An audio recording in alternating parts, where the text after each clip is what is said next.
So looking at exercise 2.14, part A, I know that I have 20 parts, 5 defective. And it says we take out 2 parts, and what's the probability both good? Well, probability that both are good, probability that the first is good, times the probability that the second is good, given the first was good.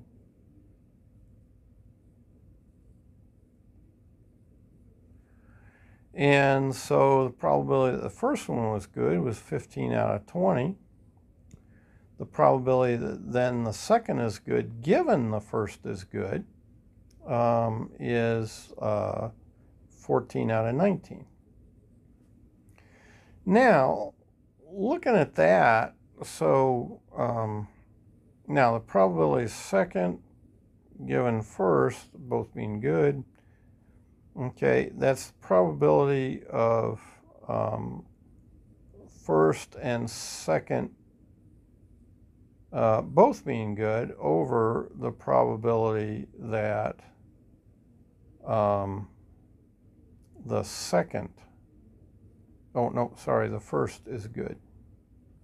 So it's kind of interesting to think about this way is, can I get that same 14 over 19? Can I think about how that works?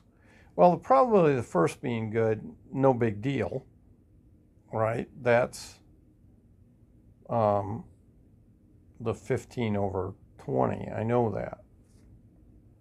But the probability of the first and second being good,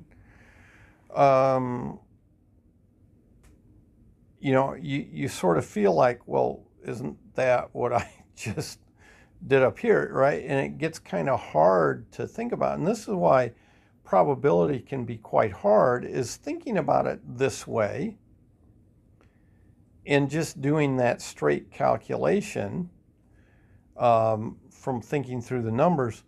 That really wasn't bad. Okay, but now thinking about it in terms of this definition and just saying, you know, what's the probability of the first and second being good? That's really, you know, the hard part is, see, that's really the question we were just asked, right? I mean, that is the question, is, and what we did was we brought this over here to answer it. Okay, so it becomes a circular thing here, and you know, that just to realize that you can, you know, if I had done this and kind of gone to this, I'd have gotten very confused here, right? Because it turns out answering the numerator of this is exactly the question they asked, okay, first and second being good.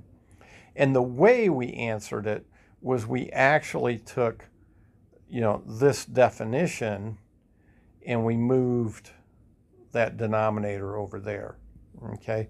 So that's why probability can be hard, is it can get hard because if you come at it from sort of the wrong perspective, everything gets clouded and it's hard to see. But if you come at it from the right perspective, it's pretty straightforward, and you kind of wonder, why did we even need a theorem like this? Well, we used that theorem, actually. We just used it in this other form. We brought that denominator over, okay? So part A, you know, it is pretty straightforward.